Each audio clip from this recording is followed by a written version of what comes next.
If this is your power,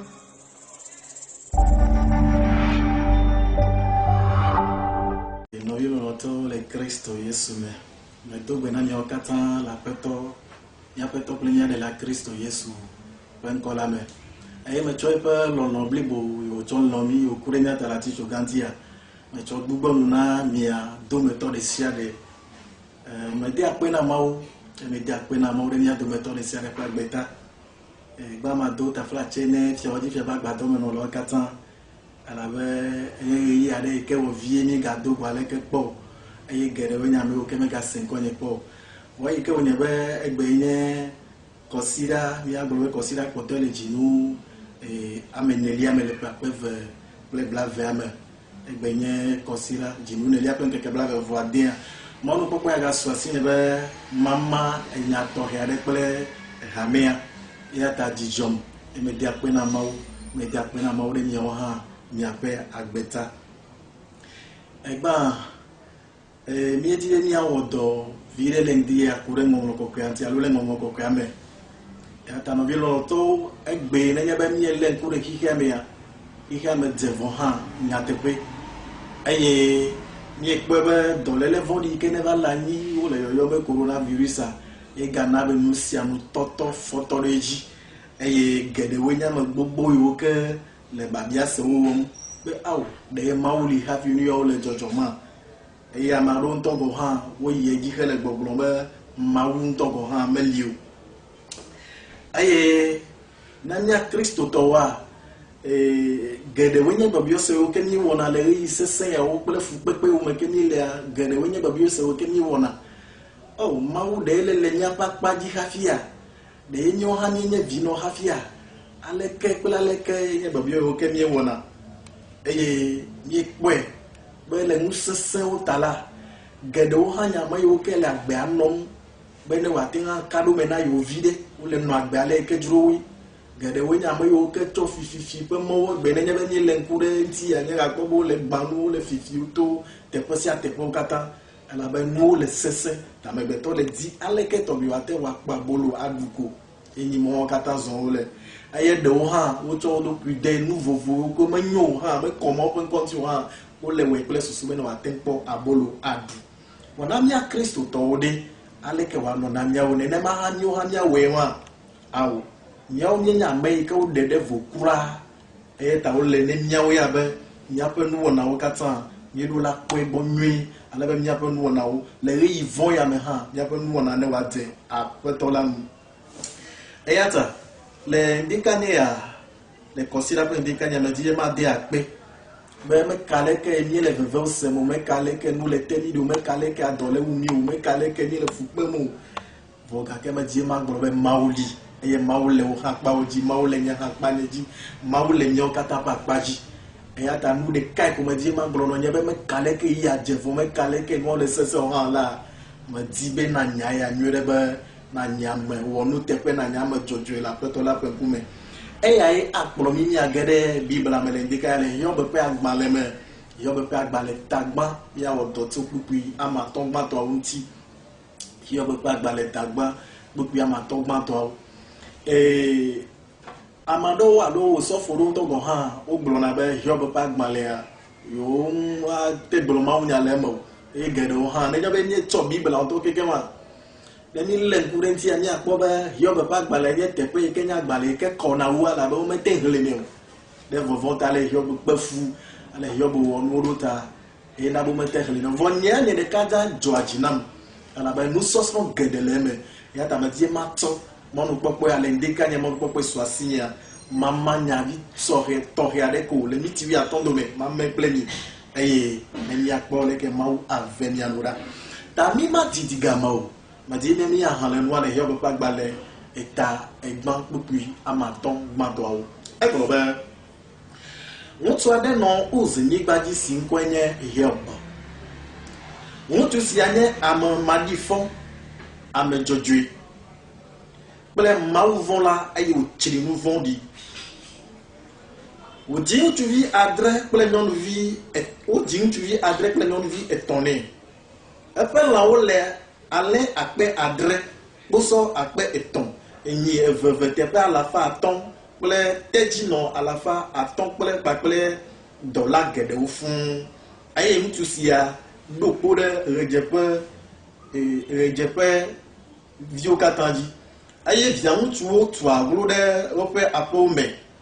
Wo dome ɖe sia ɖe le ŋkeke si dze edzi la dzi eye wodo ame ɖa woɖe akpeawo nɔvi nyɔnu etɔ̃wo be woaɖu nu eye woano nu kple yewo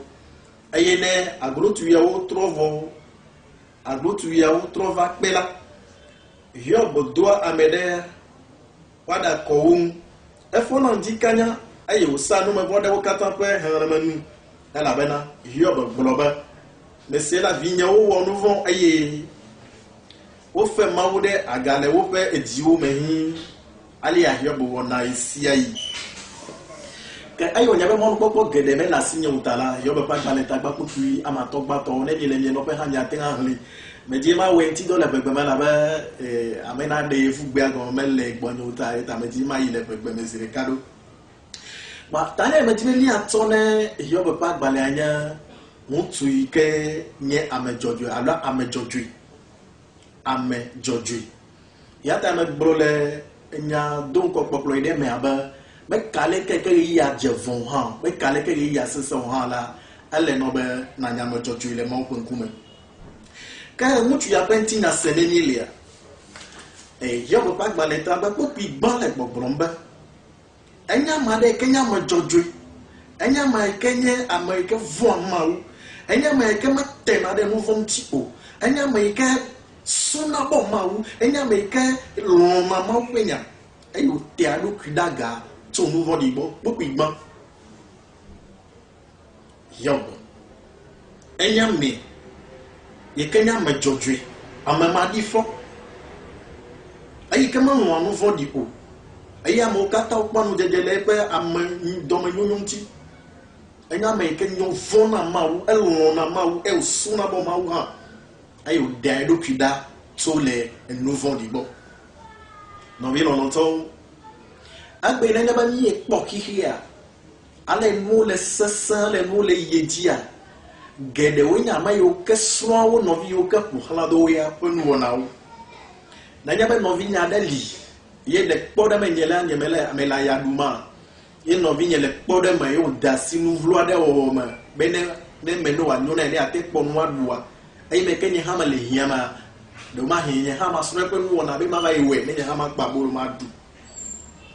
Geɖewoe nye ame yiwo ke srɔ̃na wo nɔewo le woƒe dɔwɔwɔ ƒe ɣeyiwo me, le woƒe tsɔtsi ƒe akpa godziwo hã, le teƒe sia teƒe ke le woƒe aƒewo me kple teƒe bubuwo hã, wonye ame yiwo ke srɔ̃na wo nɔewo. Va ɖe nɔnɔme nyuitɔa ye wònye ma. Nɔvi lɔlɔ̃tɔwo,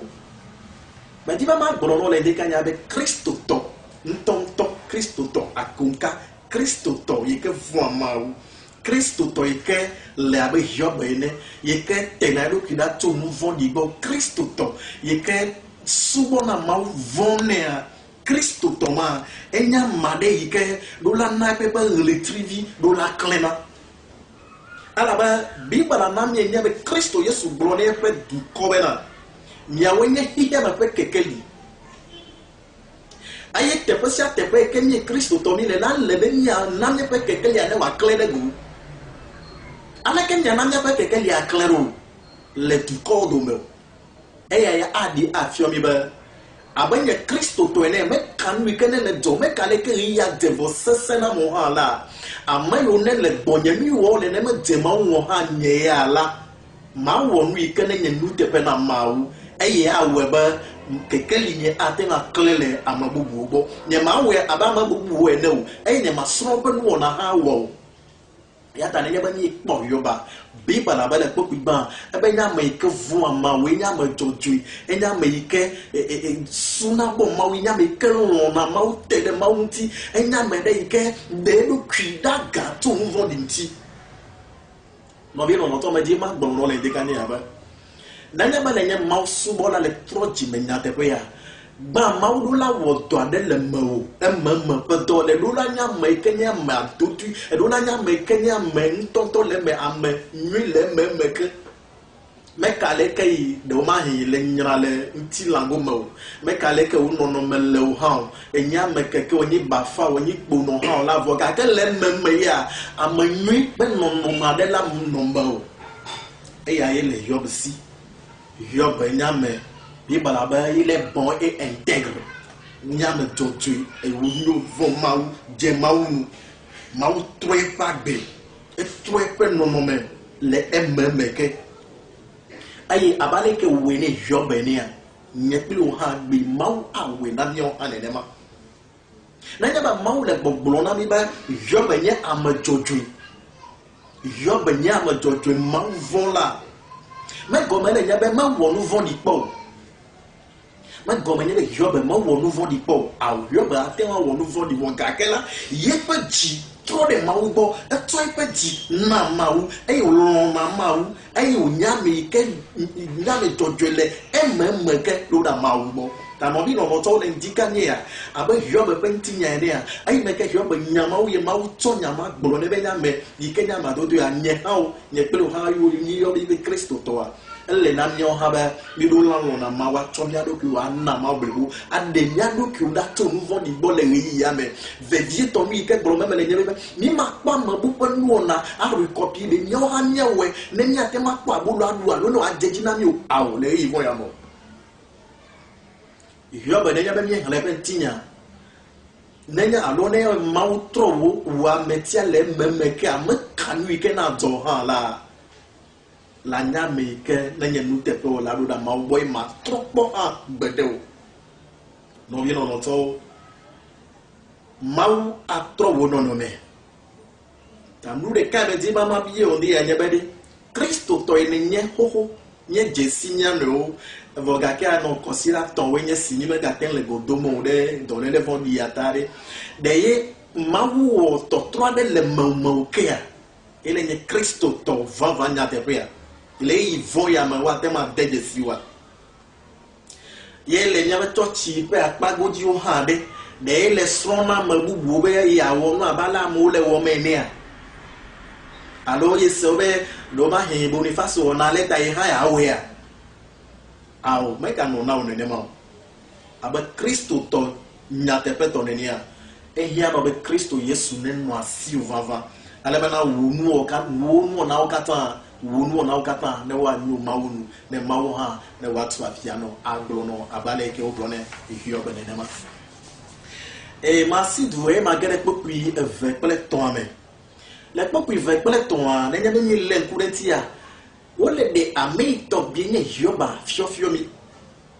yoba ni apo ni on est les sia ban bible la be n'a pas vilenia sia enye kesino nunami vi ma on est kesino no vi ama wo tu via direct le non vie ton aye les wa me be domia la yone le si le rema yime nye kesino nu na wa we le rema yime da gbe ne nye ato la ha wa mi atenga ato doli le pode ma be huo ne anyi ba we ne nu kede wo nye kesino nu ke no biom si fo bobio le nye bia ma trova ji no zade ba wo Kristo to egbe na nye belele abe Job ne alo yi ma wo venu galasi wa de ma wo vonvon agate no mo abale Job no ene ya ye kwe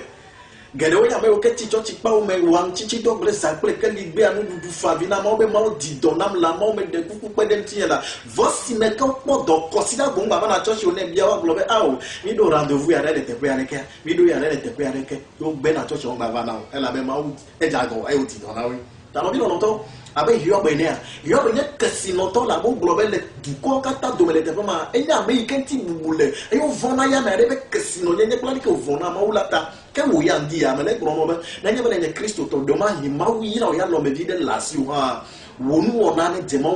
vovo ne no ma o ma vovo ne no ma o abale ke wonno Job mene me kale ke kesino nu lesi ha la e ko kakare ji bo na ma e yo lo na ma sumo na ma o pele be nu sia no bi balaba enya me jojwe amema difon to boba kesino to wonye wo gbe ne nyebe mi ma wo ve mi ano mi po kesino nu yire ogba mi jago na ma o aye lebe gbe do me ne nye han le mu han la yedia bi balaba na mi nya ba ma wu na be kesino nu kata ne le simple fie o kata o kwele si keke ego manye bo kata no gu o chon keke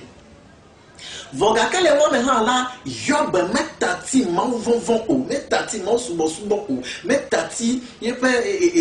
agbenu ikene le si a metati o metro ke me di ma to mo gbo pe adi ma gboro no Kristo to ade le ndia be meka e vo ikene va le ya ma do le vo di pe ya ma e ya do le mi woni me po do le wo be gamele mi asi o adole woni me po do le wo ta o ma wo subo do ha ne no funa ale keke awo Bible na mi nya be to gbo be no kata me le si o ha if ya o kata wo ku be la o kata wo ku nu de ka o gro be mawe na mawe ga kwe ka ke wa ka fu mawo ya ta ma di ma no ndi ya be ne be do le le ava o Kristo to mbate la si me yile nu samo o Kristo to mbate la jo odomo o Kristo to mbate le do me yimo o Kristo to game la su la bunu to go ha la ne le la me se me dia pe na ma o chine jo me ga tro le wono no me kele lewo mo jijo re mountain na le nu de pe o me dati na ma o ala ba yo ba ha e me ke wi be nu kata ha la ye be mo popo ba ko to le Kristo Yesu ji e o lo na ma o ba subo na ma o le pe vodi c'est-à-dire le pe le yvo me ta o Kristo to me ga do yvo me be na to ma o to ha be ne ku dare ngbedo mo awo subo ma o vo ma o ma o vo mu se amu ne no me ne ale ma pasi ne wa no ne pa ploji ele koma ne amebeto ma o Kristo le fo Kristo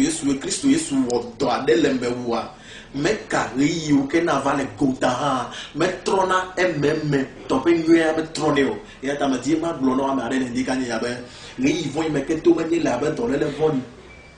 COVID-19 be to le voni ya mega na bo Kristo to na bu mo popo o Kristo to na to do ki o ba kure na ne me o Kristo to na ba ko ti ama re pe nu na bi ni he awe ni apa bolo awo le we le ke he awe awo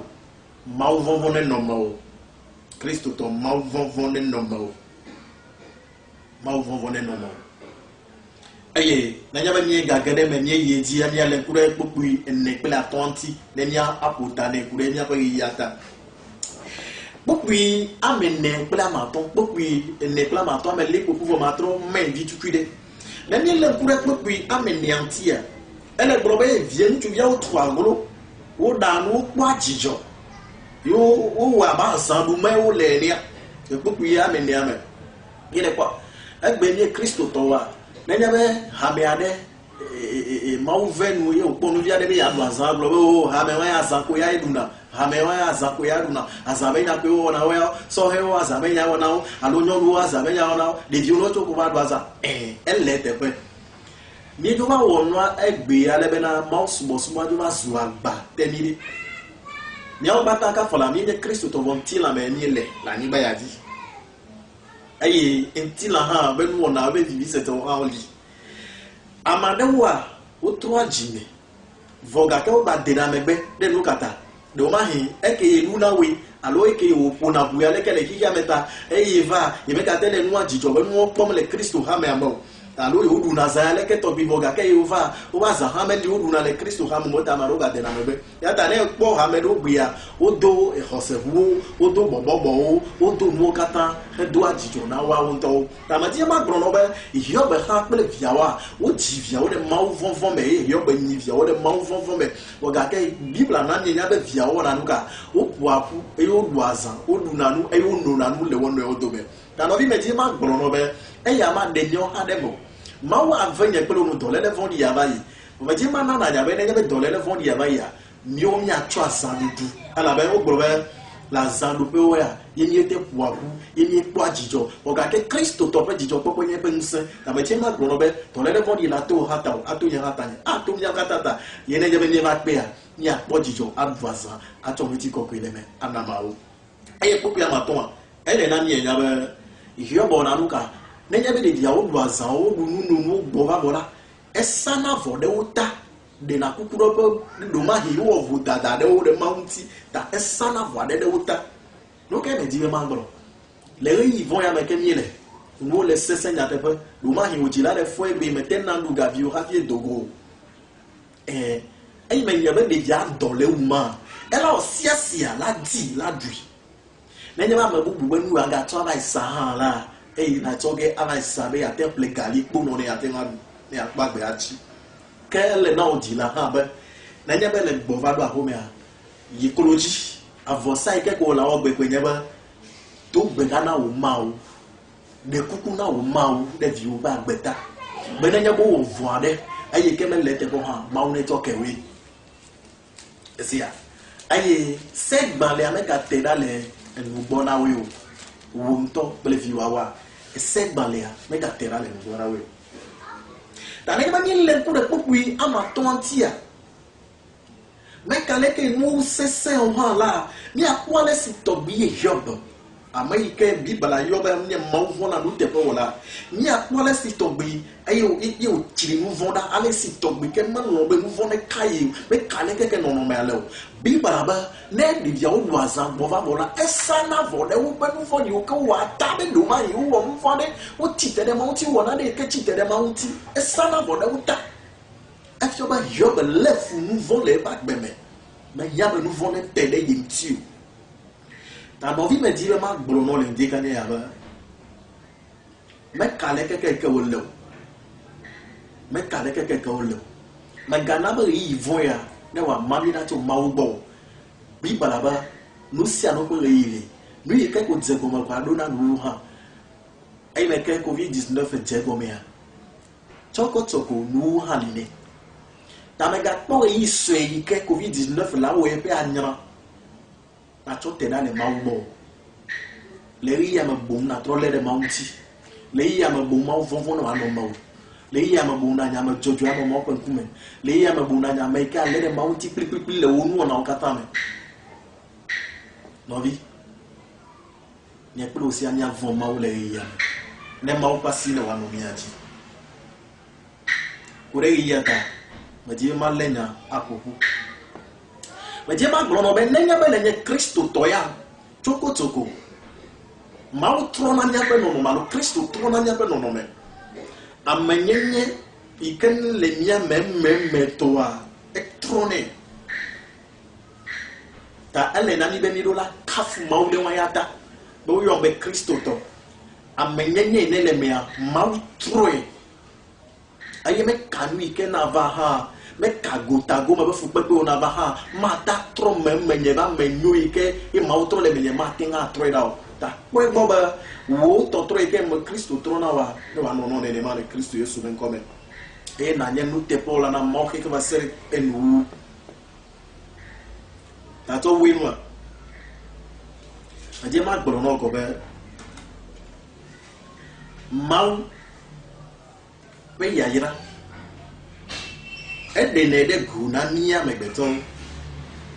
de Jose kene le nya sinya na Jose pa gboso sota mba pe bo be maune we bi anye kesino to gaga to ga hafi ayi obe le nyi kesino to fi audi fi apa gbado me no la re pepe kele nko yen seme bi me di man mama nya be kesino to ine abe hiobe ne le nya kesino to ela ba miao Yakobo pa gbaleta ma e vepu ya maton enna mi ni nya be na nyenye kesino to ela be na mi nya mayo ke nye jipo fi ado pa be viu ni nya mayo ke jisi mawo ta nyenye kesino to eyata ngbapo ntila me pe kesino ri na gboro be a obe me le si uta be ni atera le mawo bo kesino to ile nye ayi wa gbe nono wonu ona wonu sianu kwe boba wo kesino nu nyenye wane no asio ade na amenwe ike e Kristo tromi Yesu to ye ba menu fefe pe ike okora nyime ya ne wa no mi asine Kristo ne wa pom jejele mi anti be ne gbegbe ke o fala ne wa pom bi yedo nyo lawo ma wo ne ve mi anu ne wa do mi musa ne wa yera mi ado me to de siade be ne ma wo no la mi aga dogo e mi o kata ya chonti ko pere tu ana ma wo ta akpe na nya do meto de siade akpe na obene senko nyele ndikania e me kwesebe ya okata atodo to wana me Kristo Yesu ben come amen.